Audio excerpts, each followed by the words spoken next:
আসসালামু আলাইকুম সুপ্রিয় দর্শক, সবাই কেমন আছেন? হাওয়া কুকিং চ্যানেলে আপনাদের সবাইকে স্বাগতম। অনেক বেশি ব্যস্ত থাকার কারণে আপনাদের সাথে দেখা করতে আসতে পারি নাই। আজকে আপনাদের সাথে খুবই মজার একটা রেসিপি শেয়ার করব, যেটা আমরা সবাই খুব বেশি পছন্দ করি, দুধ শীতল। এখানে আমি নিয়েছি কিছু চালের গুঁড়া। চালের গুঁড়ার সাথে আমি লবণ এবং পানি অ্যাড করে ব্যাটারটা তৈরি করে নেব। রমজানের মধ্যে যদি একটু ভিন্ন স্টাইলের ইফতার হয় তাহলে একেবারে মন্দ হয় না। আর দেখা গেছে পিঠাপুলির দেশ বাংলাদেশ, আমরা সবাই পিঠা খেতে অনেক বেশি ভালোবাসি। এখানে আমি পরিমাণ মতো লবণ দিয়েছি, তারপরে একটু গরম পানি দিয়েছি। গরম পানি দিলে কি হয়, চিতল পিঠার ব্যাটারটা খুব সুন্দর হয়। এর মধ্যে খুব ছোট ছোট ফোড় যেটাকে বলি ওটা পড়ে, এজন্য গরম পানি দেওয়া মেবি মায়ের কাছ থেকে শেখা। তারপর কিছুক্ষণ রেস্টে রেখে ডোটা, এরপর চলে গেলাম চুলার মধ্যে একটা মাটির খোলা যেটাকে বলি সেটা বসাই, ওটাকে ভালোভাবে গরম করে এর মধ্যে একটা চামচের মধ্যে করে ব্যাটার নিয়ে আস্তে আস্তে ব্যাটার ছেড়ে তারপর এটাকে ঢাকা দিয়ে দিলাম। ঢাকা দেওয়ার পর কিছুক্ষণ ওয়েট করব। ওয়েট করার পর অটোমেটিক আমার পিঠা হয়ে গেছে, আর পিঠাটা তুলে নেব। দেখুন মাশাআল্লাহ পিঠাগুলো কি সুন্দর হয়েছে, অনেক বেশি পোর হয়েছে।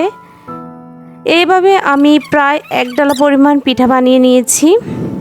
সবটা আপনাদের সাথে শেয়ার করছি না, কারণ তাহলে ভিডিও অনেক বেশি লম্বা হয়ে যাবে।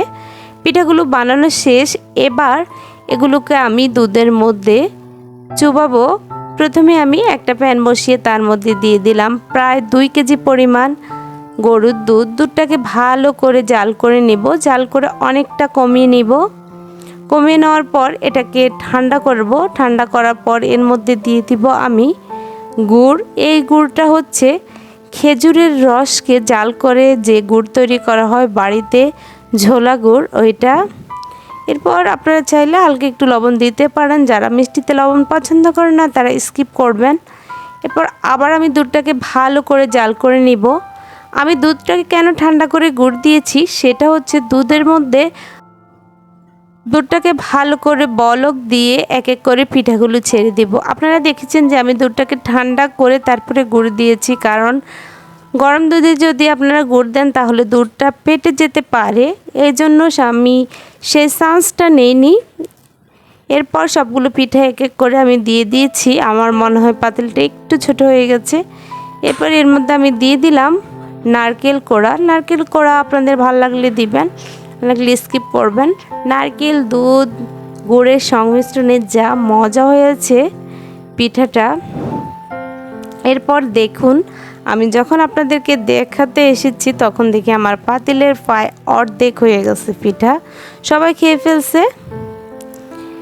এবার চলুন আপনাদেরকে সাথে নিয়ে একটা পিঠা আমি পরিবেশন করে দেখাচ্ছি। মা পিঠা আমার চামচের মধ্যে আসতেছে না, আমাকে পছন্দ করতেছে না নাকি। আচ্ছা যাক, অবশেষে পিঠাটাকে আমি জোর করে হলেও বাটির মধ্যে নিয়ে নিয়েছি। পিঠার লুকটা যেরকম চমৎকার হয়েছে খেতেও ঠিক তেমনি চমৎকার হয়েছে। আরেকটা পিঠা আমি বাটির মধ্যে নিয়ে নিলাম। এবার আপনাদের সাথে করে পিঠাটা টেস্ট করে আসল রেজাল্টটা দিচ্ছি। আপনারা দেখুন পিঠার লুকটা জাস্ট অসাধারণ, আর সত্যি বলছি পিঠাটা খুব মজা হয়েছে। আপনাদের যদি আমার রেসিপিটা ভালো লাগে তাহলে আপনারাও একটু ভিন্ন স্টাইলের রমজানে আমাদের পুরনো ঐতিহ্যটা নিয়ে আসতে পারেন, দুধ চিতই তৈরি করে খেতে পারেন, খুবই মজা। আর দেখা গেছে সারাদিন রোজা রাখার পরও একটা হেলদি খাবার হিসাবে আমরা পাচ্ছি। আজ এই পর্যন্তই, অন্য কোনো দিন অন্য কোনো ভিডিও নিয়ে হাজির হব। আল্লাহ হাফেজ, সবাই ভালো থাকুন, সুস্থ থাকুন, শুভকামনা।